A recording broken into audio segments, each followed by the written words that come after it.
السلام علیکم دوستوں مسلمان جب بھی ہدایت و جہاد کے راستے سے دور ہوئے تو غلامی اور ذلت ان کا مقدر بن گئی۔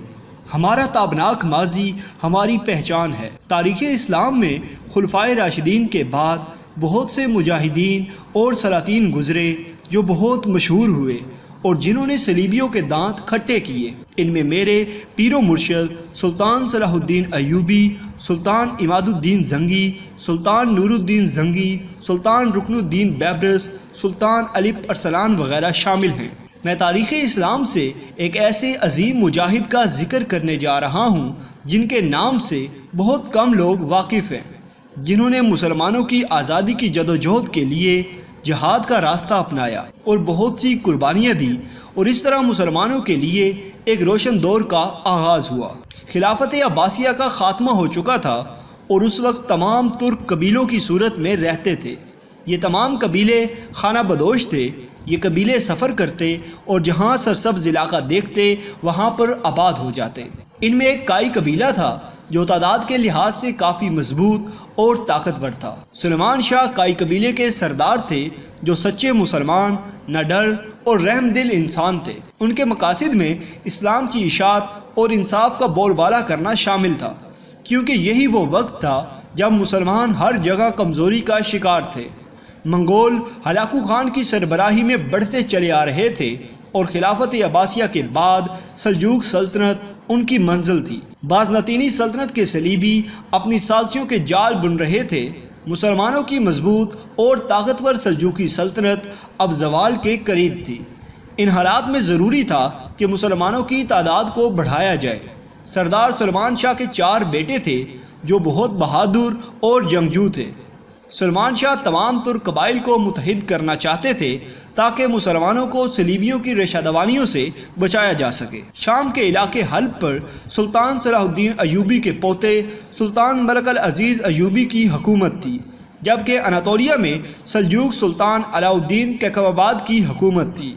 صلیبی دونوں سلطانوں کو آپس میں لڑوانا چاہتے تھے تاکہ اس خطے میں مسلمانوں کو کمزور کر کے ان کا خاتمہ کر سکے۔ سردار سلیمان شاہ نے ان سازشوں کو ختم کرنے میں بڑا کردار ادا کیا، جس کی وجہ سے ایوبی سلطان پھر سے کائی قبیلے کے دوست بن گئے اور سلجوق سلطان کی بھتیجی حلیمہ سلطان کی سردار سلیمان شاہ کے بیٹے ارطغرل غازی سے شادی ہو گئی۔ سردار سلیمان شاہ کی وفات کے بعد ارطغرل غازی کائی قبیلے کے سردار بنے۔ وہ بہت ذہین اور بہترین جنگجو تھے۔ انہیں جہادی سوچ ورثہ میں ملی تھی۔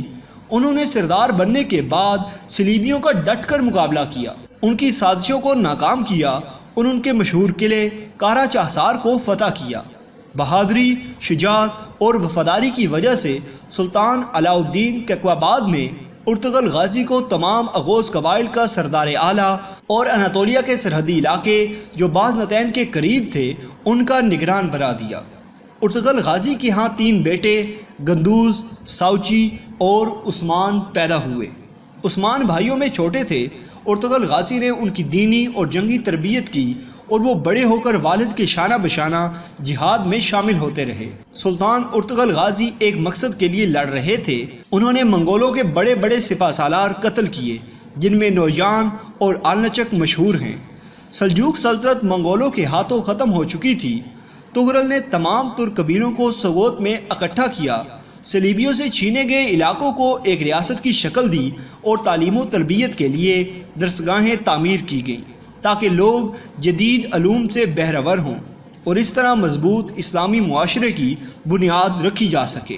ارطغرل غازی نے منگولوں کا خاتمہ کرنے کے لیے فیصلہ کن جنگ کا ارادہ کیا اور اس مقصد کے لیے منگول سلطان برقا خان جو مسلمان ہو چکے تھے اور مصر کے سلطان رکن الدین بیبرس کو آمادہ کیا اور طے پایا کہ ایک بڑی فوج تیار کی جائے جس میں تمام ترک قبائل بھی شامل ہوں۔ اناطولیہ میں فیصلہ کن جنگ کا آغاز کیا گیا۔ اس جنگ میں منگولوں کو عبرتناک شکست ہوئی اور مسلمان فتح یاب ہوئے۔ شکست کے غم کی وجہ سے چند ماہ کے بعد ہلاکو خان مر گیا۔ ارطغرل غازی صلیبیوں اور منگولوں کو اس علاقے سے نکالنے میں کامیاب ہو گئے۔ سوگوت اب ایک ریاست بن چکی تھی۔ ارطغرل غازی کی وفات کے بعد ان کے چھوٹے بیٹے عثمان کائی قبیلہ کے سردار بنے اور ریاست سوگوت کو مضبوط کرتے رہے۔ وہ اب ریاست سوگوت کے سلطان کہلائے جاتے تھے۔ 1299 میں خلافت قائم کی جو خلافت عثمانیہ کے نام سے مشہور ہوئی۔ سلطان عثمان غازی اپنے والد ارطغرل غازی کی طرح دلیر اور باصلاحیت مجاہد تھے۔ انہوں نے اس خلافت کو مضبوط کیا۔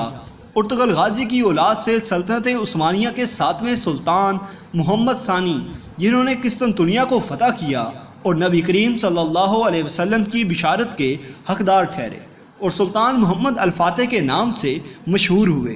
اپنے عروج کے زمانے میں 16ویں صدی سے 17ویں صدی تک یہ سلطنت 3 براعظموں پر پھیلی ہوئی تھی اور جنوب مشرقی یورپ، مشرق وسطیٰ اور شمالی افریقہ کا بیشتر حصہ اس کے زیر نگی تھا۔ سلطنت عثمانیہ پر 1299 سے 1922 تک 623 سالوں میں 36 سلاطین نے فرما روائی کی، مسلمانوں کو ایک پرچم تلے جمع کیا۔ بلا شبہ یہ دور مسلمانوں کی عظمت اور عروج کا دور تھا۔ اس دور میں مسلمان جہاد کرتے رہے۔ یہودی اور صلیبی ہمیشہ سلطنت عثمانیہ کے جاہ و جلال سے لرزاں رہتے تھے۔ اللہ پاک عظیم مجاہد ارطغرل غازی اور سلطان عثمان غازی پر اپنی رحمتیں نازل فرمائے اور ان کے درجات بلند فرمائے۔ آمین ثم آمین یا رب العالمین۔ تو دوستو یہ تھی ہماری آج کی ویڈیو۔ اگر آپ کو ویڈیو پسند آئی ہو تو اس کو لائک ضرور کیجئے گا۔ اس کے متعلق کوئی بھی سوال یا تجویز آپ دینا چاہتے ہیں تو کمنٹ باکس میں اپنی رائے کا اظہار ضرور کریں، اور ہمارے چینل کو سبسکرائب کرتے ہوئے ساتھ موجود گھنٹی کا بٹن بھی دبا دیں۔ Please subscribe Dini Ranuma channel and hit the bell icon.